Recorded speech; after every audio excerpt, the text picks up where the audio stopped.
আর যারা অনলাইনে ক্লাস করতে ভয় পাচ্ছে, ভাবছে কি স্ক্যাম হতে পারে, ফ্রড হতে পারে, বা ঠিকঠাকভাবে শিখতে পারবে না, টাকা টাকা মার যাবে অনলাইনে শিখলে পরে, অফলাইনে শিখলে পরে বেশি ভালো হবে, তাদের প্রত্যেকে তোমরা কি বলতে চাও? টাকাটা চোট হয়ে যাবে বা শিখতে পারবো না, 4 দিনে কি শিখবো। আমাকে অনেকে মানে যখন আমি ক্লাসটা করার কথা বলি বাড়িতে, তো তখন আমাকে কথাটা সবাই বলেছিল যে এইভাবে অনলাইনে কোনো সামনে বসে ক্লাস না করে এভাবে অনলাইনে কি করে শিখতে পারবি।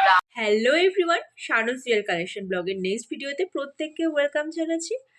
আজকের ভিডিওতে থাকছে ডিসেম্বরের ক্লে জুয়েলারি ক্লাস করে স্টুডেন্টরা কি বললো, তাদের কেমন লাগলো ক্লে জুয়েলারি ক্লাস করে, সেটাই কিন্তু তোমাদেরকে জানাতে চলেছি।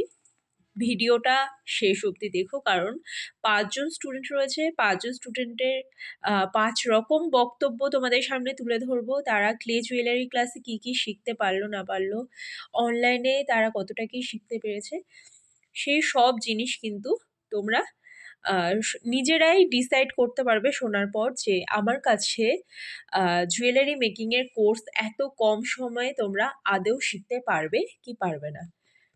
এবার দেখো, এখানে আমি যে কটা জুয়েলারি দেখাচ্ছি, সে কটা ভেবে যদি ভাবো যে এই কটা জুয়েলারি তো এমনিতেই বানানো যাবে, বাট ভেতরে অনেক গল্প আছে। ঠিক আছে, এই কটা জুয়েলারি বানানো আমি শেখাইনি, শিখেছি আমি অনেক জুয়েলারি বানানো, তার মধ্যে অনেক কিছু শিখেছি, বাট আপাতত কমপ্লিট হয়েছে আমার কিন্তু এই কটা জুয়েলারি। বাকি যখন আমি বানানো শেখাই তখন একটাই ক্লে দিয়ে অনেক কিছু শেখাতে হয়, এবং তারপরে সেই ক্লেটা দিয়ে ফাইনালি একটা লুক আমি সেট করি। ধরো একটা মানে কিছুটা ক্লে আমি সেটাকে ইউজ করার জন্য প্রিপেয়ার করে সেটা দিয়ে 5-6 রকমের ফ্লাওয়ার বানালাম, তারপরে আরও অনেক কিছু দেখালাম, এবং দেন যখন ক্লেটা শুকিয়ে আসে তখন একটা রূপ দিই। মানে এইভাবে কিন্তু ক্লাসটা চলতে থাকে, কন্টিনিউ হতে থাকে, এবং ক্লাসের ভেতরে অনেক কিছু বলা থাকে। তো কেউ ভেবো না যে এই কটা ছোট ছোট জুয়েলারি বানানো শিখিয়ে দিয়েছি মানে ক্লাস খতম, সেরকমটা একদমই না। ক্লাসের মধ্যে অনেক কিছু বোঝানো হয় এবং শেখানো হয়। নেক্সট ক্লাস 2026-এর ফেব্রুয়ারি মাস থেকে স্টার্ট হবে। যারা বুকিং করতে চাও উপরে দেওয়া হোয়াটসঅ্যাপ নাম্বারে যোগাযোগ করো এবং স্টুডেন্টদের ফিডব্যাকটা শুনে নাও। প্রথমে টুম্পাদি বলো, টুম্পাদি এর আগে ফেব্রিক জুয়েলারি ক্লাস করেছো এবং তারপরে আবার এয়ার ড্রাই ক্লের জুয়েলারি ক্লাসটা করলে, কেমন কি শিখতে পারলে বলো। আমি রঘুনাথগঞ্জ থেকে বলছি। হ্যাঁ, আমি ইউটিউব দেখে দিদির কাছে যোগাযোগ করেছিলাম এবং ফেব্রিক ট্রাই করে নিয়েছিলাম। এবারে ক্লেটা করেছি। হ্যাঁ, ভালোই শিখেছি, সবই শিখতে পেরেছি মোটামুটি। সেইটুকুনি, আর কিছু বলার নেই। দিদির কাছে ভালোই শেখা যায়, দিদির হাতে ধরে মোটামুটি কেন? মোটামুটি কেন? না দিদি, না না, ভালোই শিখেছি মোটামুটি। না না, কোনো ডাউট থাকলে বলো, ডাউট থাকলে বলো, কোনো অসুবিধা নেই। না না, শিখতে পেরেছি। ঠিক আছে। এবার দীপান্বিতাদি বলো। হ্যাঁ, আমি বেলুড় থেকে বলছি। আর আমি ক্লে জুয়েলারিও শিখেছি তোমার কাছে, আর সরি, ফেব্রিক জুয়েলারিও শিখেছি তোমার কাছে, ক্লে জুয়েলারিও শিখেছি তোমার কাছে, শিখছি আর কি। তো খুবই ভালো লেগেছে, মানে দুটো কোর্সই করেছি, খুবই ভালো হয়েছে আমার। আর ফেব্রিক জুয়েলারি শিখে আমার দুটো সেলও হয়েছে। ঠিক আছে, তোমার কাছেই শিখেছি তো দুটো সেলও হয়েছে, বেশ আমি খুব ভালোই লেগেছে আমার। আর তুমি খুব ধৈর্য সহকারে, খুব ভালো, যারা অ্যাবসেন্ট করে, যেরকম আজকেই হয়েছে, অ্যাবসেন্ট করেছে নিশ্চয়ই কিছু অসুবিধার জন্য, তো তুমি সেটাকে ধরে ধরে বুঝিয়েও দিলে যেটা যার কোয়ারিজ থাকে। তো খুব ভালো লেগেছে আমার সব ক্লাস করে। এবার তিতাসদি বলো।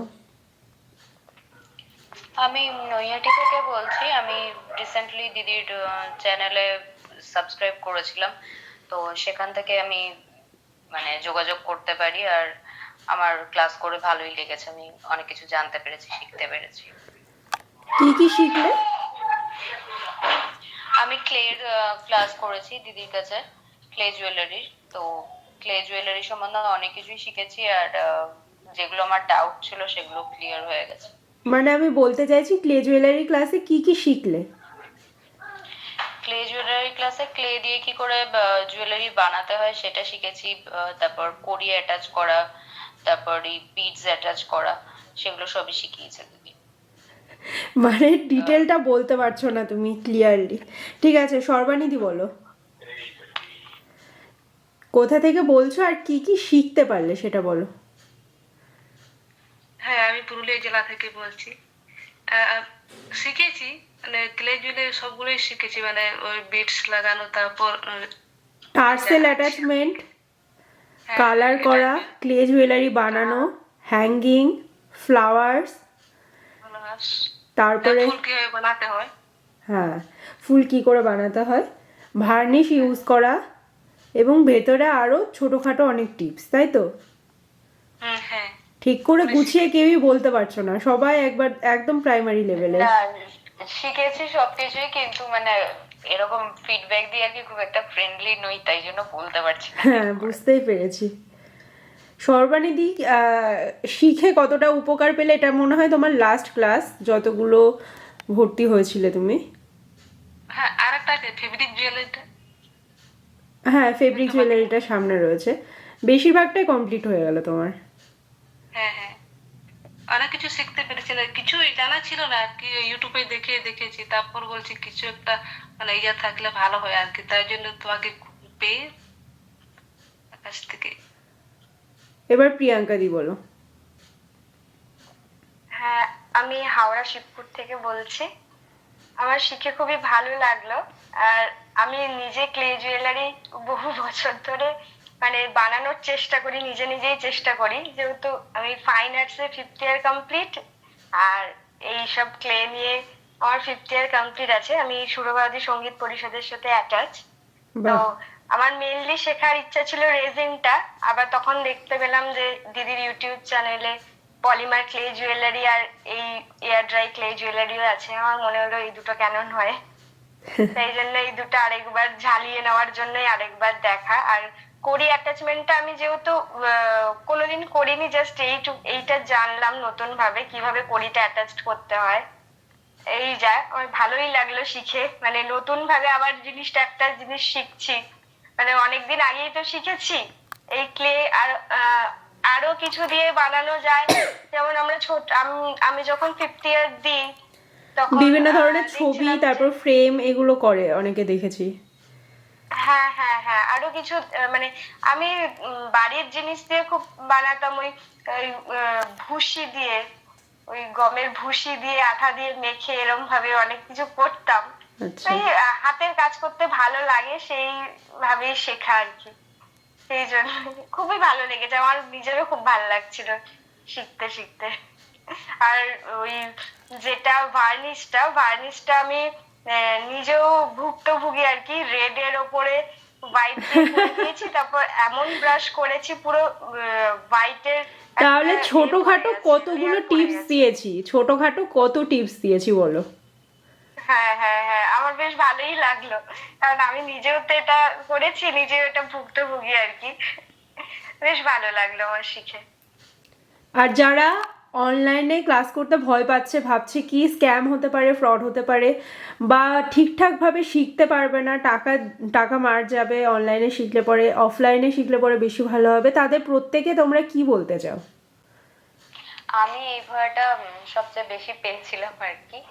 তো সেদিক থেকে আমি বলবো যে একদম ঠিকই আছে, এই ভয়টা পাওয়ার কোনো দরকার নেই। দিদি খুব ভালো করেই শেখায়, তো এরকম কোনো ভাবার ব্যাপার নেই যে টাকাটা চোট হয়ে যাবে বা শিখতে পারবো না, 4 দিনে কি শিখবো। আমাকে অনেকে মানে যখন আমি ক্লাসটা করার কথা বলি বাড়িতে, তো তখন আমাকে কথাটা সবাই বলেছিল যে এইভাবে অনলাইনে কোনো সামনে বসে ক্লাস না করে এভাবে অনলাইনে কি করে শিখতে পারবে। তা আমি একটু জোর করেই আর কি শিখেছিলাম। যে আমরা করোনার সময় দেখেছি যে মানুষ ভিডিও কলে ক্লাস করেছে। তা আমার একটা প্রবলেম হচ্ছে যে আমার ছোট বাচ্চা আছে, তো সবাই এটাও বলেছিল যে বাচ্চা নিয়ে কি করে ক্লাস করব বা কি করে শিখবো, ডিস্টার্ব হবে। তো সেক্ষেত্রে দিদি একদমই ঠিক আছে, দিদি আমাকে অনেকটাই সাহস দিয়েছিল যে না করো করো বা এরকম কিছু। তো সেক্ষেত্রে দিদি একদম ঠিকঠাক আর কি তো পারবে। বাড়ির লোক এখন কি বলছে? না, বাড়ির লোক বলতে আমারই আঁকা পাকার জিনিস একটু বেশি ইন্টারেস্ট।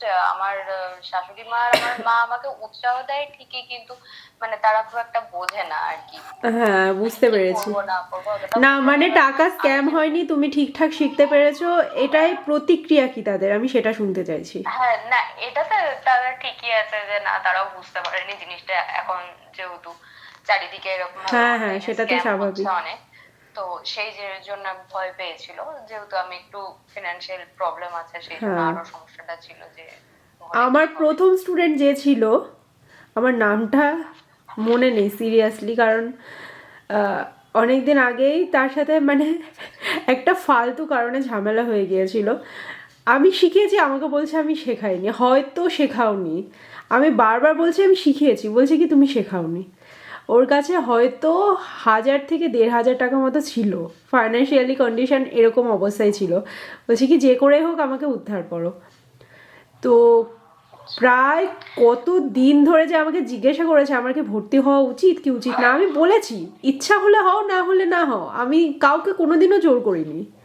তারপরে হয়েছে, সে এখন সেলও করছে, বিজনেসও করছে, বাট আমার সাথে কোনো কন্ট্যাক্ট নেই। তাও মাঝখানে না, একবার এই কন্ট্যাক্ট জিনিসটা করেছিল। একদমই উচিত না। আমি বাড়িতে এমনি টিউশন পড়াই। হ্যাঁ, তো এই জিনিসটা খুবই খারাপ লাগে যে স্টুডেন্টরা যখন এরকম করে, তখন এটা খুবই বাজে ব্যাপার। একজন টিচারের ক্ষেত্রে খুব অপমানজনক জিনিস এটা, এবং খুব কষ্ট হয় এটা। আর এমন অনেকে আছে, বেশিরভাগই মানে সেল আসার পরে আমাকে জানায় না। তারা ভাবে টাকা দিয়ে দিয়েছি, শিখিয়ে দিয়েছি, ব্যস্ত হয়ে গেছে। বাট আমার সেটা মনে হয় না যে একটা টিচার একটা স্টুডেন্টের সম্পর্ক এইটুকুতেই সীমিত, যে টাকা দেওয়া হয়ে হ্যাঁ, গেল, এটা শিখিয়ে একদমই দিলাম, ঠিক হয়ে গেল। কথা। আমারও একটা স্টুডেন্ট আছে, তো মানে আমি, আমার ফার্স্ট স্টুডেন্ট ও। তো খুব ছোট ছিল, ও নয়, জিনিসটা ওর মা করেছিল আমার সাথে। ওকে আমি মানে এরকমও হয়েছে অনেক যে আমার, আমি প্রেগনেন্ট ছিলাম তখন। হ্যাঁ, আমার ডেলিভারির আগের দিন অব্দি আমি পুরো পড়িয়েছি। তো আমার কাছে যেহেতু আরো দুটো স্টুডেন্ট ভর্তি হয়েছিল, তাই জেলাসি করে ওর মা ওকে মানে ছাড়িয়ে দিয়েছিল। কি ঠিক আছে, তো অবস্থা! এবং তারপরে আর কোনো যোগাযোগই রাখেনি, এবং রাস্তায় দেখা হলেও মুখ ঘুরিয়ে চলে যায়।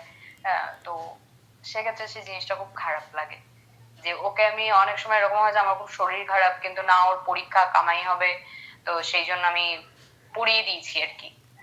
তো সেক্ষেত্রে জিনিসগুলো খুব খারাপ লাগে। ঠিক আছে, তোমরা প্রত্যেকে খুব ভালোভাবে 2026টা স্টার্ট করো, খুব সুন্দরভাবে বিজনেস করো। অল দ্য বেস্ট প্রত্যেককে।